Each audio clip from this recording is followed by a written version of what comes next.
Bom dia, pessoal. Ou boa tarde, depende da hora que você estiver assistindo. Essa é uma aula, nossa última aula do curso, mas na verdade essa é uma aula meio bônus, é uma aula meio extra. Ela não vai falar nada sobre um conteúdo novo, ou sobre algum conteúdo que é algo mais profundamente, algum conteúdo que a gente já viu. Na verdade, essa é uma aula que vai tentar fazer um link, né, com as aulas de FUP. Então, aqui, a gente vai, na verdade, discutir um pouco, né, sobre programação, né, sobre como a gente usa programação. Né. Na verdade, vocês já devem ter percebido que matemática é parte de programação. Né? Toda a construção de algoritmos, análise de algoritmos, isso tem um fundo matemático. Boa parte das tecnologias que a gente usa tem uma fundamentação matemática. Banco de dados, por exemplo, é construído em cima de teoria dos conjuntos. As nossas aplicações são basicamente sistemas numéricos. Então, tem uma grande relação, né, de matemática com programação. Normalmente é bem claro aonde a matemática entra na programação. Uma coisa que talvez não seja tão clara assim para quem está começando agora é que programação também entra na matemática. Né? Existem duas aplicações de programação para matemática, né, que são bem conhecidas, né, ou talvez sejam as duas utilizações mais famosas de programação na matemática, e às vezes, você precisa utilizar programação para provar, né, os casos bases de alguma indução. Né? Por exemplo, um dos teoremas mais famosos que a gente tem, né, o teorema das 4 cores de coloração de grafos, que no fundo quer dizer que para qualquer mapa que você tem, né, qualquer mapa de qualquer lugar na Terra, você consegue colorir esse mapa usando apenas 4 cores, de maneira que nenhum país, né, que países vizinhos recebam cores diferentes. De maneira que nenhum país que faz borda com outro país tem a mesma cor. Né? Esse teorema ficou aberto por muito tempo. Né? Pessoas tentaram colorir mapas à torta e à direita por muito tempo. Não se sabia se realmente era possível ser feito. Foi construída uma prova por indução para essa afirmação. Essa afirmação é verdadeira, só precisa realmente das 4 cores. Foi construída uma prova por indução para essa afirmação, mas a prova por indução precisava de uma base indutiva muito grande. Né? Precisava de um conjunto de base muito grande. Se não me falha a memória, são mais ou menos 243 grafos iniciais de onde ser coloridos. E esses 243 grafos iniciais, essa base de 243 grafos, ela não foi pintada manualmente. Né? Ela foi pintada com a ajuda de um programa de computador. O programa que pintou esses 243 grafos iniciais. Então, essa é uma aplicação interessante de programação na matemática. Né? A gente não está usando a matemática como uma ferramenta para programação. É exatamente o contrário. Né? A gente está usando a programação como uma ferramenta numa prova matemática, né? Na prova de um teorema matemático. A outra aplicação, né, a outra forma de você usar programação na matemática é verificação. A gente tem muitas conjecturas. Né? Por exemplo, eu vou mostrar no final da aula como é que você cria um verificador para a conjectura de Goldbach. E foi utilizado por muito tempo a verificação para o último teorema de Fermat. Né? O último teorema de Fermat, agora é realmente um teorema. Antigamente era a última conjectura, né? Agora é realmente um teorema. A conjectura de Goldbach diz que qualquer número par é a soma de 2 primos. Né? E o último teorema de Fermat diz que não existe, né? Não existe solução para a equação, não existe solução em n para a equação xn mais yn igual a zn, para todo n maior ou igual a 3. Né? No fundo, se você quando você olha para essa equação, isso é meio que uma generalização, do teorema de Pitágoras, né? O teorema de Pitágoras é quando n é igual a 2, né? X ao quadrado mais y ao quadrado igual a zero ao quadrado, né? A soma dos quadrados dos catetos é igual ao quadrado da hipotenusa, né? Fermat propôs que isso seria verdade que existiriam outros números cujo isso seria verdade, né? Na verdade, não existe, né? A gente sabe que o único caso em que essa equação é verdadeira, né, é para 2. Né? Não existe números x3 mais y3 igual a z3. Isso tem implicações em vários campos de geometria, né, em vários campos de geometria analítica, em análise de teoria dos números, mas por muito tempo essa questão ficou aberta. Né? A conjectura de Goldberg ainda está aberta até hoje. Né? E uma coisa que os matemáticos fizeram, né, uma coisa que os matemáticos costumeiramente fazem, é usar a programação para testar alguns desses casos, porque às vezes você pode encontrar um contra-exemplo. Né? Às vezes você pode, por exemplo, né, para a conjectura de Goldberg, um contra-exemplo seria você me mostrar um número par que não pode ser escrito como uma combinação de primos, né, menores do que ele. Então, como é que você testaria isso? Bem, eu pegaria todos os primos menores do que ele e combinaria 2 a 2. Se eu não conseguisse escrever esse número era um contra-exemplo. Né? E isso é um indicativo, né? Isso dá uma ideia para você se você consegue realmente fazer uma demonstração para aquilo ou não. Né? Só por curiosidade, a conjectura de Goldberg realmente se acredita que seja verdadeira. A gente vai fazer um programinha de verificação no final dessa aula, que não é nada majestoso, não é nada incrível. Um programinha bem simples e que a gente vai conseguir testar até uns 10, 20 milhões aí, né? Acho que até uns 32, se eu não me engano, até 32 mil, um pouco mais se você estiver usando um computador de 64 bits. E a gente vai ver que a conjectura é realmente verdade, né? Os pesquisadores que estão realmente fazendo isso a sério, né? Estão realmente desenvolvendo verificadores para essa conjectura, para realmente tentar números bem grandes, eles já chegaram realmente em valores assim, bem altos. Né? Se não me falha a memória, enquanto estava fazendo essa aula, eu dei uma pesquisada para saber mais ou menos onde é que eles estavam, e eles já passaram do trilhão. Então, muito provavelmente, a conjectura é realmente verdadeira. Né? E a não ser que o primeiro contra-exemplo esteja depois de 1 trilhão e alguma coisa, é muito provável que a conjectura seja verdadeira. Então, nessa aula, eu vou mostrar para vocês alguns problemas. Na verdade, eu vou mostrar para vocês 5 problemas. Né? 5 problemas e, na verdade, nem todos são problemas, alguns são algoritmos. Né? Eu vou mostrar para vocês o famoso, né, talvez o algoritmo mais famoso que a gente tem em matemática, né, que é o crivo de Eratóstenes, para encontrar primos. Eu vou mostrar para vocês uma função que faz teste de primalidade, um algoritmo que tira o MDC, bem simples, um verificador para essa conjectura de Goldberg e uma aplicação do fecho transitivo. Né? A gente viu nas aulas o que é o fecho transitivo. Eu vou mostrar um algoritmo simples que vai calcular para vocês esse fecho transitivo de uma relação. Eu vou mostrar partes do meu código nos meus slides, mas não se preocupe, porque todo o código dessas 5 aplicações vai estar no SIGA, né? Com a sua devida leitura dos elementos iniciais e escrita da resposta.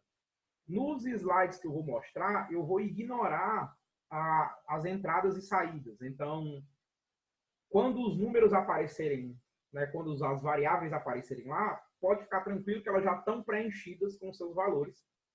Né? E depois que aquela parte que a gente vai ver termina, pode ficar tranquilo que tem uns prints depois dizendo o que está acontecendo. Né? Eu só tirei essas 2 partes, eu tirei a leitura dos dados e a escrita dos dados, simplesmente porque torna o algoritmo Bem, a leitura e a escrita não fazem parte do nosso escopo aqui. O que a gente está mais interessado são nesses algoritmos e como é que eles envolvem ideias de matemática. Essa parte de leitura e escrita está muito mais ligada à parte realmente de FUP. Então, eu estou realmente ignorando essa parte de leitura e escrita, mas não se preocupe que nos arquivos que eu vou mandar para o SIGA, estão sim, essa parte de leitura e escrita estão lá bem direitinho, né? Elas estão realmente lá para você poder usar e manipular. Só lembrando que no trabalho, né, eu peço que você modifique alguns dos arquivos que eu coloquei no SIGA. E eu recomendo que você não é obrigado a fazer isso, lógico. Se você quiser começar do zero, não tem problema nenhum. Eu recomendo que você, se você não tem um bom conhecimento de programação, se você realmente começou a aprender FUP agora, né, eu recomendo que, se você vai tentar fazer o último trabalho, que é a verificação das propriedades das relações, eu acho que você deveria realmente tentar modificar o arquivo do fecho transitivo.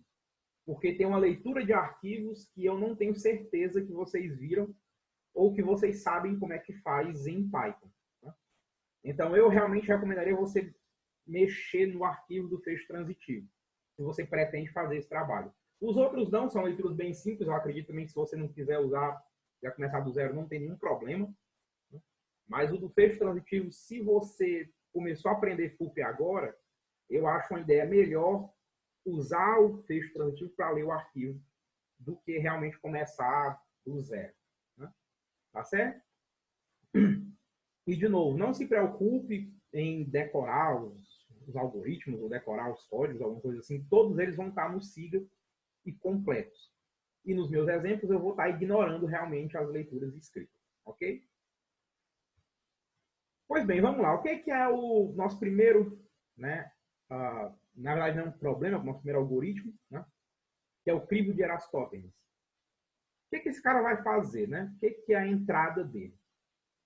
A gente vai ter um inteiro, né? Na verdade, um natural positivo n, e a gente quer listar todos os primos que estão no intervalo de 1 até n. Né?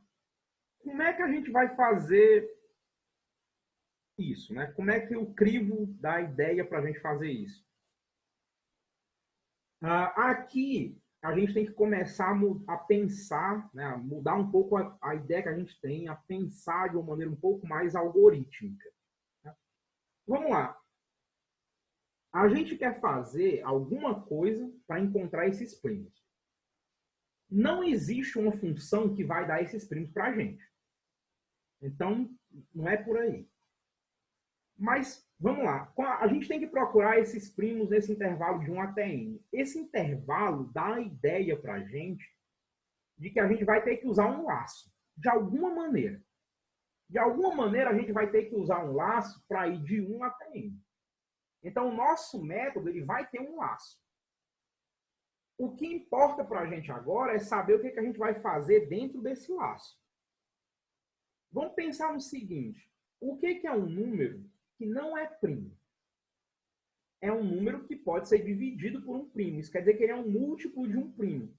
Por exemplo, 4 não é primo. Por quê? É divisível por 2. O que isso quer dizer? Quer dizer que ele é 2 vezes alguma coisa. Ele é um múltiplo de 2. 9 não é primo. Por quê? Divisível por 3. Ele é 3 vezes alguma coisa. Na verdade, né, todos os números que não são primos, né, eles são múltiplos de primos. O que a gente vai fazer, então? Fácil, né? Vamos começar, né, do 2. E aí a gente vai marcar todos os múltiplos dos números. Né? A gente pode ir removendo, né, todos os múltiplos dos números. A gente pode ir marcando, de alguma maneira, todos os múltiplos dos números. Os números que sobrarem sem estar marcados são os nossos primos. Né? De novo, né? Eu vou andar por todo o meu vetor, né? Ou melhor, eu vou percorrer todos os números de 1 até n e vou marcando todo mundo que for múltiplo do número que eu estou usando naquela interação. Os números que não estão marcados, eles são os nossos primos. Ok? Essa vai ser a nossa ideia. Como é que eu vou implementar isso? Né? Eu já me dei uma ideia, na verdade, anteriormente, já quando eu me confundi um pouco. Na verdade, eu vou colocar todos os números num vetor. Né? Eu vou colocar todos os meus números numa lista. Né? O meu primeiro comando está fazendo exatamente isso. Né? Eu estou enchendo a minha lista com os números de 1 até n. Né? E agora o que eu vou fazer? Bem, agora eu vou percorrer essa lista. Né? O que eu estou chamando de marcar? Né?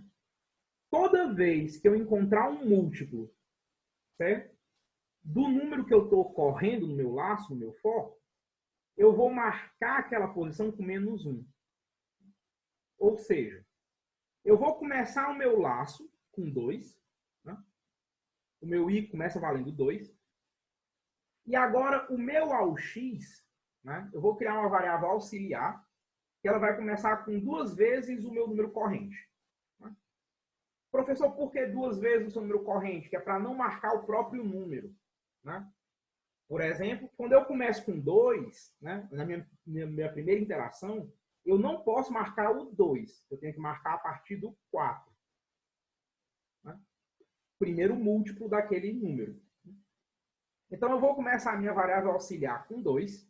Desculpe, vou começar a minha variável com 2 vezes o número corrente. E aí, enquanto ela for menor do que o meu limite, eu vou marcar no meu vetor L aquela posição com menos 1. E aí vou somar no meu auxiliar o valor corrente. Vamos lá, o que isso vai fazer? Quando i for igual a 2, que é o primeiro valor, o AUX vai começar como 4, e aí eu vou marcar na posição 4, menos 1. Depois eu vou fazer o quê? Eu vou somar 2 no meu AUX, e ele vai virar o quê? 6. Eu vou marcar a posição 6 com menos 1, depois ele vai virar 8, eu vou marcar 8 e assim por diante. Então, eu vou estar marcando todas as minhas posições, eu vou estar marcando todas as minhas posições pares, né? Todas as posições que são múltiplas de 2. Na próxima interação, quando i for igual a 3, o que eu vou fazer? Eu vou marcar todas as posições que são múltiplos de 3. Eu vou começar o meu AUX como 6, e ele vai marcar a 9, a 12, a 15 e assim por diante. Ok? Como eu disse, no início tem uma leitura do n, que eu não estou colocando, e no final eu percorro todo esse vetor L e eu só imprimo as posições que são diferentes de menos 1. Você podia me dizer, professor, eu podia preencher o vetor com um número fixo, por exemplo, 0? Pode, não tem nenhum problema. A ideia é a mesma. A ideia dessa lista, na verdade, é só marcar quem é primo e quem não é. Né? Quem tem um valor diferente de menos 1 é primo. Quem tem um valor menos 1 é um número composto, não é primo. Ok? Vamos lá, um outro, ainda nessa vibe dos primos, né? Vamos fazer um algoritmo para teste de primalidade. Né? O que é isso? Dado um número natural, n, eu quero saber se esse cara é primo ou não. Como é que a gente vai fazer isso? Você pode dizer, a gente pode tentar decompor ele. Né? Ok. Mas vamos lá. Essa não parece uma ideia muito algorítmica, né? A gente tem que tentar, né, e esse é um exercício um pouco mais complicado, a gente tem que tentar pensar em coisas que a gente consegue fazer com programação. Decompor, fazer realmente a decomposição é meio complicado, porque aí já pressupõe que você tem uma função que te dá alguns primos. Talvez uma ideia mais ligada à programação, né, seja usar realmente a definição do número primo. O que é a definição do número primo? Né? O número primo não é um cara que só pode ser dividido por 1 e ele mesmo? Né? Então, a gente pode tentar dividir esse cara pelos números entre 2 e ele menos 1. Né? Veja, um número primo é um cara que só pode ser dividido por 1 e ele mesmo. Só tem 2 divisores. Se eu procurar nos números entre 2 e n-1, ou seja, os números estão no intervalo de 1 e n, né? De 1 e n. Por um divisor desse cara, eu não posso achar. Se eu achar, o que acontece? Se eu encontrei um número entre 2 e n-1, né, que divide n, é porque n não é primo. Eu vou dar uma pequena melhorada nesse algoritmo e só vou até a raiz de n. Por que eu posso fazer isso? Eu vou deixar vocês pensarem um pouco no porquê. Né? Por favor, dê um pause no vídeo e pense no porquê. Ótimo. Se você deu pause no vídeo e pensou no porquê, você provavelmente deve ter chegado a essa conclusão, que é se o cara é divisível por alguém, né? Se o cara é divisível, se esse meu número n é divisível por algum número entre 2 e n-1, se eu dividir esse cara por esse número, vamos chamar esse número de A. Se eu dividir n por A, isso tem que dar um valor inteiro. Tem que dar B. Né? Vamos chamar B esse resultado. Então, isso quer dizer que n é igual a A vezes B. Mas veja, ou A ou B tem que ser menor do que raiz de n, né? Por quê? Se o A e o B fossem os dois maiores que raiz de n, A vezes B tinha que ser maior do que n. Né? Por quê? Bem, o A é maior do que a raiz de n. B é maior do que raiz de n. A vezes B tem que ser maior do que raiz de n vezes raiz de n, que é o próprio n. Então, um dos dois, se existe um divisor entre 2 e n-2, esse divisor tem que necessariamente ser menor do que raiz de n. Então, só para dar uma melhorada no meu algoritmo, eu vou parar em raiz de n. Eu podia ir até o final, mas eu vou parar em raiz de n só para dar uma melhorada na eficiência do meu método. Aqui eu vou precisar, né? Eu vou precisar que a gente importe uma biblioteca, que é a MEF. Né?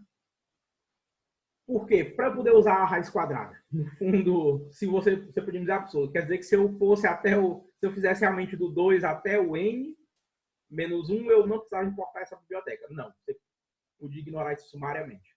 Né? Então, aqui eu vou calcular o meu limite. Né? Se o meu limite for maior do que 2, aqui justamente para eliminar o primeiro caso, né, o meu primeiro elemento, o 2, que é primo. Se o meu limite for maior do que 2, eu vou então procurar em todos os números de 2 até a raiz, né, e vou ver se esse número divide n. Se esse número divide n, eu estou verificando isso nesse meu si, nesse meu if mais interno. Veja que esse meu if mais interno, eu estou verificando se o n, resto da divisão por i é igual a 0, ou seja, se o i é um divisor de n. Se isso acontecer para algum valor nesse range, né, nesse meu limite do for, eu vou imprimir que o cara não é primo e vou terminar o programa. Porque uma vez que eu encontrei um cara que divide, esse meu número não é primo, eu não tenho mais que fazer nada. Então eu posso parar, não tenho mais que continuar. Se o meu programa continuou, se ele saiu do for e se ele saiu daquele if, isso quer dizer que o número não tem divisores, isso quer dizer que ele é primo. Ok? De novo, aqui as leituras não estão aqui, nem a impressão final. Tá? Não se preocupe que no código que vai aparecer para você lá no Siga vai estar perfeito, todos para a leitura como a impressão final. Ok? Beleza. Agora que a gente já tem esse nosso teste de primaridade, um outro problema, né, que esse está ligado ao problema que vocês vão ter como trabalho, é calcular o MDC de dois números. Né? Então, eu vou te dar dois números, N e M, e eu quero determinar o mínimo divisor comum. Aí você vai pedir, agora sim você podia dizer a pessoa. Então, agora a gente pode fatorar, né? Porque a gente tem um negócio que calcula primos. Isso quer dizer que a gente podia usar aquela ideia do crivo para encontrar uns números que são primos e aí tentar dividir o N e o M para meio que fatorar o N e o M e usar aquela ideia dos expoentes. Verdade. A gente podia fazer isso, só que esse algoritmo, melhor, a implementação dessa ideia é um pouco complicada. Lógico que dá para fazer, na verdade você costuma fazer isso sim, mas dá um pouco de trabalho.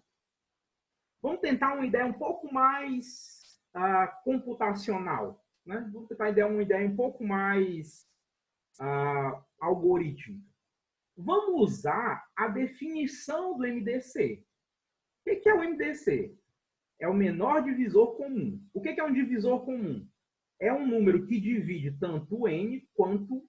Desculpa, é o máximo divisor comum. Eu coloquei errado aqui no meu slide. O MDC é o máximo divisor comum. Então, ele é o maior número que divide NM ao mesmo tempo. Né? Ele é o maior número que divide NM ao mesmo tempo. Agora, isso já dá uma ideia um pouco mais algorítmica. Né? Veja, se ele divide NM, ele tem que ser menor do que NM. Ok. O que você podia fazer? Você podia fazer um laço, né?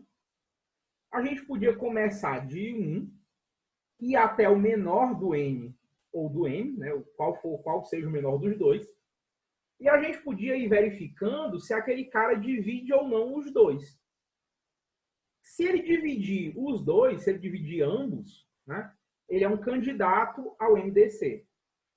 Quem é o MDC? É o maior desses caras, ou seja, é o último. Né?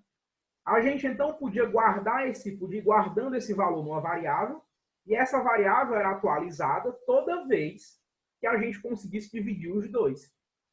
Quando a gente conseguisse dividir os dois, a gente atualizaria essa nossa variável. Quando a gente sair do laço, a variável é o valor da última vez que a gente encontrou um número que dividiu os dois. Isso quer dizer que é o maior deles, porque a gente está indo na ordem. Então, esse algoritmo implementa exatamente essa ideia. Eu vou criar uma variável MDC, que eu começo com 1. Eu vou escolher, eu vou pegar o menor dos dois, né? Porque o divisor tem que ser menor do que todos os dois, tem que ser menor do que ambos os números. E esse vai ser o meu limite. E eu vou fazer o quê? Agora eu vou percorrer de 1 até o limite, né? Até o meu limite. E eu vou verificar se o número que eu estou usando agora, né, se ele divide tanto N quanto M. Eu faço isso nesse meu se. Né? Eu estou verificando se o resto da divisão é 0. Né? Então, se eles são divisíveis. Né? Veja, porque eu estou indo na ordem, né? Então, o meu I primeiro é 1, depois ele é 2, 3, 4, 5, 6 e assim por diante. O meu MDC ele vai ser atualizado sempre que meu número dividir ambos os números, tanto N quanto M. Isso quer dizer que, no final, o meu MDC é o último número que dividia ambos. Como ele é o último que dividia ambos, ele é o maior deles, é o máximo deles, é o maior dos que dividia ambos os números. Logo, é o meu MDC. De novo, não se preocupe que no começo eu estou lendo o valor de N de M e no final eu estou imprimindo bonitinho que esse cara é o MDC. Ok? Essa ideia, né? No trabalho eu peço um dos trabalhos é que você faça o MMC. Você vai ter que usar uma ideia muito parecida com essa. Agora você vai ter que pensar muito bem aonde é que está o limite. Né? Aonde é que está o limite inicial. Né? Esse talvez seja o seu maior trabalho. Você provavelmente, vou dizer quase certo, que vai usar uma ideia muito parecida com essa, mas você vai ter que pensar um pouco aonde é que vai estar o seu limite inicial. Ok? Os meus dois próximos exemplos são exemplos um pouco mais complexos. Né? Então, talvez eu tome um pouco mais de tempo neles. Primeiro, vamos fazer um verificador para a conjectura de Goldberg. O que essa conjectura diz? Que todo número par maior do que 2 é a soma de 2 primos. E a gente quer criar, né, um programa que teste essa afirmação. Como é que a gente vai fazer isso? Né? Complicado, né? Vamos pensar primeiro no que a gente precisa. Né? e se a gente já não tem alguns algoritmos que fazem algumas coisas parecidas com essa. Né? Vamos lá. Primeiro, o nosso programa ele vai ter que testar essa afirmação por um número finito. Né? Ele vai ter que testar essa afirmação por um número determinado, por um número limite. Então, a gente vai receber esse número limite, que vai ser um n, é uma variável n, é o número limite de até onde a gente vai testar essa afirmação. Esse problema parece muito com a ideia do crivo de Erastótenes, né? No crivo, a gente marcava os números que não eram primos. Aqui, a ideia é muito parecida, né? Eu tô meio que tentando marcar os números que são pares e também são a soma de dois primos.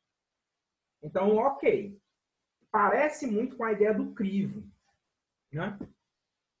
Mas na ideia do crivo, eu estava usando múltiplos, né? Porque a gente queria determinar se o número era composto ou não. Aqui, eu quero determinar se um número par é a soma de dois primos. Eu tenho que ter, né? Ou melhor, na nossa ideia que a gente vai usar aqui, eu vou combinar meus primos. Como assim? A gente já não tem uma função que determina primalidade, né? Que determina se o número é primo ou não, né? A gente podia usar, inclusive, o próprio crivo de Erastótenes. Né? Eu vou usar a função porque vai ficar um pouco mais fácil em Python. Mas a gente podia usar, inclusive, o próprio crivo para escrever todos os números primos, né, que estão entre 1 e n o valor que a gente quer verificar da conjectura. O que eu vou fazer agora? Eu vou percorrer, eu vou colocar esses meus primos, né, todos esses primos que eu encontrei, numa lista e vou percorrer essa lista 2 vezes. Por quê? Na primeira vez, eu vou fixar um elemento. Na segunda vez, eu vou combinar esse elemento fixo com todos os demais. Então, eu vou criar 2 laços, 2 for. No primeiro laço, eu vou fixar um elemento. No segundo laço, eu vou combinar ele com os demais. Isso vai fazer o quê? Isso vai somar todos os meus primos 2 a 2. Né? E agora eu vou usar a mesma ideia que a gente usou no crivo. Né? Eu vou criar um vetor que vai servir só como um vetor de marcação. Ele vai marcar se o meu número já foi representado como uma soma ou não. Então, eu vou combinar o meu algoritmo de teste de primalidade com o meu algoritmo do crivo de Erastótenes. O teste de primalidade vai me criar uma lista de primos e eu vou percorrer essa lista 2 vezes. E vou somar os meus primos dessa lista, 2 a 2, e vou marcar num vetor se essa soma já foi, os valores dessa soma, para marcar se as minhas posições, né, já foram somadas, né, já correspondem à soma de 2 primos ainda ou não. De novo, né, para fazer isso eu vou precisar importar a biblioteca math, porque o meu teste de primalidade usava a math. Né? Eu vou criar, de novo, né, o meu vetor dos números. Aqui eu chamei esse vetor de numbers, né, que é o vetor que tem todos os números, né, que tem os valores de todos os números de 1 até n. De novo, esse vetor ele vai servir só como um vetor de marcação. Né? Como assim? Eu vou marcar se os meus números já foram visitados, né? Já tem algum fator, né? Já foram combinados com a soma de 2 primos ou não. Do mesmo jeito que lá no crivo de Erastótenes, esse vetor marcava se o meu número era um produto de primos, né? Era um múltiplo de primos ou não. Aqui é a mesmíssima ideia. Se ele é menos 1, é porque ele é a soma de 2 primos. Se ele não é menos 1, se ele é qualquer outro valor, ele não é a soma de 2 primos. Professor, eu poderia ter colocado todo mundo começando com 0, só para ficar bonitinho, né? Ou então ter trocado todo mundo começando com 1, e aí se a gente encontra, coloca 0? Sim, não tem nenhum problema. esse é só um vetor, é realmente só um vetor de marcação. Na verdade, eu devia ter usado um vetor booleano. Eu não usei porque não sei se vocês viram isso. Se vocês tiverem visto um vetor de booleanos, esse number seria um vetor de booleanos, onde todo mundo começaria com false. E aí aquela minha instrução dentro do meu if dos meus dois fors, onde o numbers a mais b recebe menos 1, seria exatamente recebe false. Desculpa, recebe true. Né? Como eu não tenho certeza que vocês viram vetores de booleanos, então eu estou tentando me manter nos números, né, nos números inteiros. Por isso que o meu vetor, eu marquei ele com todos os números, com cada posição é o próprio número, mas toda posição podia ser 0. E aí você só marcaria com menos 1. Né? Mas esse vetor, a única função dele é marcar se a gente já encontrou uma soma para aquele número ou não. Né? O meu vetor de primos, esse sim é um pouco mais interessante. Né? E aqui eu estou usando... aqui eu peço desculpas se o professor de FUP de vocês ainda não falou disso. Essa é uma lista... Isso é uma lista normal, é um vetor, só que é um tipo especial de vetor em Python. Né?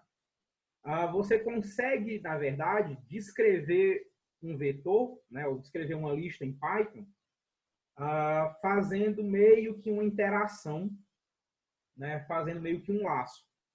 Vocês já devem ter visto como o dos numbers, né? Que eu posso criar todos os elementos de uma lista em Python e preencher de uma vez. Na verdade, eu posso colocar algumas condições sobre os elementos também. É isso que eu estou fazendo no vetor dos primos. Eu estou pegando todos os p's, né, entre 2 e n mais 1, né, entre 2 e n, no caso, já que meu range ele vai até n. Né? Eu coloquei para ele até n mais 1 justamente para ele criar a variável n. Né?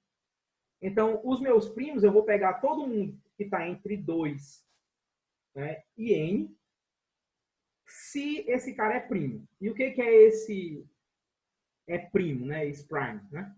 Esse é exatamente o meu teste de primalidade anterior que eu transformei em uma função. Eu transformei ele numa função Python. Né? Eu não coloquei aqui porque ele é exatamente o teste anterior, mas ele é exatamente o teste anterior. A única coisa foi que eu transformei ele numa função Python. Em vez dele terminar o programa, ele retorna verdadeiro e falso. Né? Em vez dele imprimir, ele só retorna verdadeiro e falso. Lá no código que vai aparecer no SIGA, ele está bem descritozinho, bem direitinho. Né? E esse tipo de lista em Python, né, é muito útil, porque agora ele vai criar essa lista apenas para os elementos que satisfazem a minha função, e a minha função verifica se ele é um primo ou não. Né? Ótimo, então agora eu tenho uma lista dos números que vai servir como marcação, é um vetor que vai servir como marcação, cada posição representa um número, e eu tenho agora a minha lista de primos. Agora eu vou fazer, como eu disse, os meus dois laços. Eu vou fazer o primeiro laço percorrer os primos e o segundo laço também. O meu primeiro laço fixa um primo, o meu segundo laço percorre a lista somando esse primo com todos os demais. Toda vida que a soma for menor que n, né, eu vou marcar no meu vetor dos números aquela soma e vou dizer que, olha, aquele cara já foi encontrado. Só para a impressão ficar bonitinha, eu criei mais dois vetores que eu chamo de factor I e factor B. Né? Esses caras só marcam quais eram os fatores que você escolheu para aquele número. Né? Na verdade, marcam os últimos fatores que você encontrou para aquele número. Né? É só para quando eu for imprimir, eu poder imprimir, olha, para o 4 é 2 mais 2, para o 6 é 3 mais 3, para o 8 é 5 mais 3. Né? Então, é só para a impressão ficar bonita essa última linha, ela não é necessária para não é necessária para a ideia do algoritmo, é só para a impressãozinha ficar bonita. Né? Se você teve algum problema para entender a minha função de primos, né, a construção da minha lista, você pode dar uma olhada em listas em Python, especialmente em listas de supressão. Né? Eu acho que esse é o nome que a gente dá para isso em Python. são listas de supressão, né? É uma das coisas mais úteis que você tem na linguagem, facilita muito o que você tem que fazer. Por exemplo, veja que essa lista aí está criando todos os primos com uma linha só. Está criando uma lista de primos com uma linha só. Pode dar uma olhada que vai ajudar muito você, até para fazer os trabalhos de FUP. Se o professor não falou disso, dê uma olhada, né? Se ele falou, dê uma olhada na aula que ele falou sobre isso, ok? E se você tiver alguma dúvida sobre isso, né? Eu normalmente recomendo que você vá falar com o professor de FUP, mas se ele tiver muito, se você preferir ou se ele estiver muito ocupado, você pode me perguntar se você tiver alguma dúvida nessa parte, né? Nessa construção, né? Dessa lista, ok? Pode mandar por e-mail, ou então falar comigo, acho que no Gmail, né? E a gente vai tentar resolver esse problema, a gente vai tirar essa sua dúvida, ok? O meu último exemplo, né, é o fecho transitivo, né? E aqui a gente vai receber uma relação, e essa relação nos números naturais de entrada. A gente tem que representar essa relação de algum jeito, né? Um jeito muito comum, né, é o que a gente costuma chamar de matriz de adjacências, né? O que é isso? Eu vou representar a minha relação de entrada com uma matriz de zeros e uns. O que essa matriz de zeros e uns representa? Né? A posição IJ, né, dessa matriz, a linha I e a coluna J, representa se o par IJ está na minha relação ou não. Se ele tiver, é 1, se ele não tiver, é 0. De novo, essa matriz podia ser uma matriz de booleanos, né? Podia ser uma matriz de true ou false. Se a posição IJ fosse, se a linha I, coluna J fosse true, é porque o IJ estava na minha relação. Se fosse false, porque não estaria. Né? Essa é uma representação muito comum para relações, né? Especialmente relações binárias. Né? Então, novamente, para ficar claro, né? A gente vai ter, então, uma matriz. E nessa matriz, ela é uma matriz de zeros e uns. 1 significa que o elemento pertence, 0 quer dizer que ele não pertence. E que elemento é esse? É o par ordenado formado pelo número da linha com o número da coluna. Exatamente nessa ordem. Né? Então, por exemplo, a posição, a linha 3, coluna 4, marca-se o elemento 3, 4, o par ordenado 3, 4, pertence ou não à nossa relação. E a gente vai construir, então, o fecho transitivo dessa relação. Como é que a gente vai fazer isso? Uma ideia bem simples, né? E aqui eu vou tentar... Tem um algoritmo um pouco mais complicado. Quem já viu no livro da Judite, eu lhe convido a tentar implementar o algoritmo que está lá. É um algoritmo muito mais eficiente do que o algoritmo que eu vou mostrar. Né? A ideia que eu vou mostrar aqui é bem simples. Né? E o algoritmo que está lá na Judite é um algoritmo muito mais eficiente, mas é bem mais difícil de explicar também. Essa versão que eu vou mostrar é uma versão bem mais fácil. Então, vamos lá. Eu quero construir o fecho transitivo. O que é o fecho transitivo? Eu tenho que transformar a minha relação numa relação transitiva. Né? Como é que eu vou fazer isso? Vamos lá. Toda vida que a gente tiver 3 elementos, A, B e C, né? Se eu tiver o A e o B na minha relação, o B e o C na minha relação também, eu tenho que incluir o A e o C na minha relação para ela virar transitiva se o A e o C não estiver lá ainda. Né?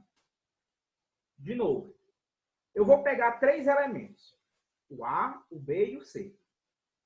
Eu vou olhar se o A, né, se o A está ligado no B, se o B está ligado no C. Se o A estiver ligado no B e o B no C, eu vou ligar o A ao C se ele ainda não estiver ligado. Ok? Beleza.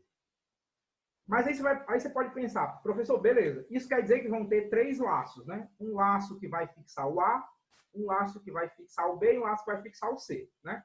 Isso. Tá aqui eles, né? Eu tenho um laço para o A, um laço para o B, um laço para o C. Beleza. Mas e esse último laço que está aí, que o senhor colocou? Que último laço é esse? Esse último laço é porque, observe, você pegou 3 valores, A, B e C. Você verificou os caras, ok? E aí você colocou essa aresta do A para o C. Tinha realmente o A e o B fazia parte, o B e o C também, e aí você ligou o A e o C, agora eles também fazem parte. Esse novo cara que você colocou, né, esse novo par ordenado, AC, pode ser que ele te obrigue também a colocar alguns outros pares, né? Uma maneira legal de você ver isso, pensa no seguinte. Se você tivesse os pares 1, 2, 2, 3, 3, 4, né, 4, 5, 5, 6, depois que você colocou o 1, 2, né? Depois que você colocou, na verdade, 1, 3, por causa do 1, 2, 3, né? Você iria colocar o 2, 5, 2 e 3, 6, né? Mas aí, esse par novo que você colocou, o 1, 3, ele vai te obrigar a colocar agora o 1, 4, né? Por quê? Porque você tem o par 1, 3, 3, 4. Então, teria que aparecer também o par 1, 4, né? Se você faz apenas uma interação, né? Se você não tem esse laço externo, você só ia fazer isso aqui uma vez. Então, nesse exemplo, né, se você tivesse os pares 1, 2, 2, 3, 3, 4, 4, 5 e 5, 6, você só colocaria, né, os pares 1, 3, 2, 4 e 2 e 3, 6. Você tem que continuar fazendo isso, você tem que repetir esse processo para levar em consideração os pares ordenados que você acabou de colocar. Ok, professor, então eu tenho que ficar repetindo esse processo várias vezes. Quantas vezes? Bem, no pior dos mundos, né, você ia ter que ligar todos os seus elementos a todos os seus elementos. O que isso significa? Que para um elemento qualquer, você teria que ligar ele N vezes, né? Você teria que, no máximo, na verdade, N-1, né? Você teria que ligar ele no máximo N-1 vezes. Então, se você repetir o processo anterior para todas as triplas, né? N vezes, você está me garantindo que você passou por cada elemento N vezes. Então, você tem que repetir a ideia anterior, né? N vezes, para considerar todas as arestas, né? Desculpa, arestas não, para considerar todos os pares ordenados que você colocou. Né? Então, você tem que repetir esse processo N vezes. Né? É exatamente isso que o meu método está fazendo. Eu estou dando só uma pequena melhorada nele, que é a complexo, porque ele já é um método não muito eficiente, então estou dando só uma melhorada. Eu estou passando por cada tripla uma única vez. Né? Veja que basta você começar o B depois do A e começar o C depois do B. Assim você vai passar por cada uma das triplas apenas uma única vez. Né? Você está errado, o professor está errado se eu começar do 1 e sempre for para todo mundo? Não. Está certo. Você só vai percorrer algumas vezes, né? Vai fazer algumas operações que você não precisa. Né? E aqui eu estou fazendo exatamente o que eu disse. Rel, né? REL é a minha matriz, que representa a relação. E aí eu estou verificando se na minha relação eu tenho o par ordenado AB. Como é que eu verifico isso? Como eu tinha dito, é a minha linha e minha coluna. Né? Então, eu vou ver na linha A, na coluna B, e eu verifico se eu tenho par BC, ou seja, linha B, coluna A, coluna C. Eu verifico se eles são 1, ou seja, se eles estão na relação, e se eles estiverem, eu coloco. Né? Eu marco o meu elemento AC como 1. Né? Essa matriz ela é iniciada no começo, eu leio essa matriz de um arquivo. É assim que eu vou fazer com os programas de vocês. Né? Então, se você não está muito seguro, né, sobre essa leitura de arquivos, eu peço que você use o programa que eu vou colocar lá no SIGA. Ele vai estar lendo o arquivo direitinho e não vai ter nenhum problema. ok? Bem, pessoal, era isso que eu queria mostrar para vocês, né? São alguns pequenos exemplos de programação. Eu vou deixar a descrição do trabalho lá no Siga. Eu peço que vocês tentem fazer alguns, especialmente o primeiro e o segundo, são alguns exemplos bem simples do trabalho, são alguns problemas bem simples, eu não imagino que vocês vão ter muita dificuldade. O último, os dois últimos eu já acho bem mais complicado, né? Desculpe, o último eu acho bem mais complicado, mas eu gostaria que vocês tentassem, eu acho que é um esforço válido. E bem, pessoal, é isso, eu vejo vocês nas apresentações.